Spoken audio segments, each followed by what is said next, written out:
ಇಲ್ಲೇ ಸೋಗಿಲ್ದವರು ಏನಪ್ಪಾ ಅಂತಂದ್ರೆ ನಮ್ಮ ಒಲಾಗ್ರೋ ಪ್ರಾಡಕ್ಟ್ ಅನ್ನ ಹೋದ ವರ್ಷನೂ ಮಾಡಿದ್ದಾರೆ, ಚೆನ್ನಾಗಿ ಬಂತು. ಈ ವರ್ಷ ಅವರಿಗೆ ಫ್ರಮ್ ಬಿಗಿನಿಂಗ್ ಅಂದ್ರೆ ಬೀಜೋಪಚಾರದಿಂದ ಇಲ್ಲಿವರೆಗೂ ನಾವು ಶುಂಠಿಯನ್ನು ಬೆಳೆಸಿದ್ರೆ ಇಲ್ಲಿವರೆಗೂ ಯೂಸ್ ಮಾಡಿದ್ದಾರೆ. ಸೊ ಅವ್ರ ಬಾಯಿಂದಾನೇ ಕೇಳಿ ನೀವು. ನಾಗೇಶ್ ಅಣ್ಣ, ನೀವು ಏನೇನು ಯೂಸ್ ಮಾಡಿದ್ದೀರಿ ಮತ್ತೆ ಇದ್ರ ಪಾಸಿಟಿವ್ ಏನಿದೆ? ಸರ್ ನಾವು ಸ್ಟಾರ್ಟಿಂಗ್ ಇಂದ ಕೂಡ ವ್ಯಾಲೋಗ್ರೋ ಕಂಪ್ನಿ ಪ್ರಾಡಕ್ಟ್ ಯೂಸ್ ಮಾಡ್ತಾರೆ. ಫಸ್ಟ್ ಇಂದ ಯಾವ್ದು ಏನೋ ಮಾಡಿದೀವಲ್ಲ, ಯಾವ್ದ್ರಲ್ಲೂ ಏನೋ ನಮಗೆ ಇಂತ ಕಡಿಮೆ ಆಯ್ತು ಅಂತ ಹೇಳಿ. ಈಗ ಸೊಂಟಿ ಮರಿ ಬರೋದಾಗ್ಲಿ, ಕಲರ್ ಬರೋದಾಗ್ಲಿ, ಈಗ ಬೇರೆ ಪ್ರಾಬ್ಲಮ್ ಕೊಳಿಗಿಳೆ ಬರೋದಾಗ್ಲಿ, ಅವೆಲ್ಲ ಕಂಟ್ರೋಲ್ ಮಾಡ್ಕೊಂಡೇ ಮಾಡಿದ್ವಿ. ಚೆನ್ನಾಗಿದೆ ಸರ್. ಹೋದ ವರ್ಷನೂ ಮಾಡಿದ್ವಿ. ಹೋದ ವರ್ಷ ಎಷ್ಟು ಇಳುವರಿ ಬಂತು? ಹೋದ ವರ್ಷ 1 ಎಕರೆ ಮಾಡಿದ್ವಿ.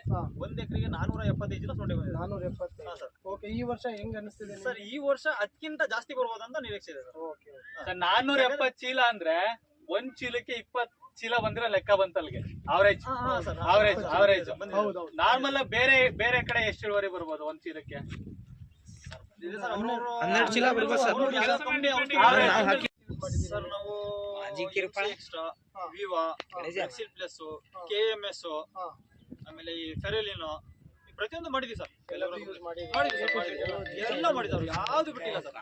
ಕಂಪ್ನಿ ಯಾವ್ದು ಬರ್ಕೊಟ್ಟಿರೋ ಅವೆಲ್ಲ ಮಾಡಿದ್ವಿ, ಪ್ರತಿಯೊಂದು ಮಾಡಿದ್ವಿ ಸರ್. ಇಲ್ಲಿನ ರೈತರು ಏನ್ ಹೇಳಕ್ ಇಷ್ಟಪಡ್ತೀರಾ ಸರ್? ಎಲ್ರಿಗೂ ಹೇಳೋದು ಒಂದೇ ಸರ್, ಶುಂಠಿ ಬೆಳೆಯಲ್ಲಿ ಯಾವ್ದಕ್ಕೆ ವ್ಯಾಲೋಗ್ರೋ ಕಂಪ್ನಿ ಔಷಧಿಗಳನ್ನ ಉಪಯೋಗಿಸಿ ಅಂತ ಹೇಳ್ತೀವಿ ಸರ್. ಸರಿ ಸರ್, ಥ್ಯಾಂಕ್ ಯು ಸರ್. ನಡಿ.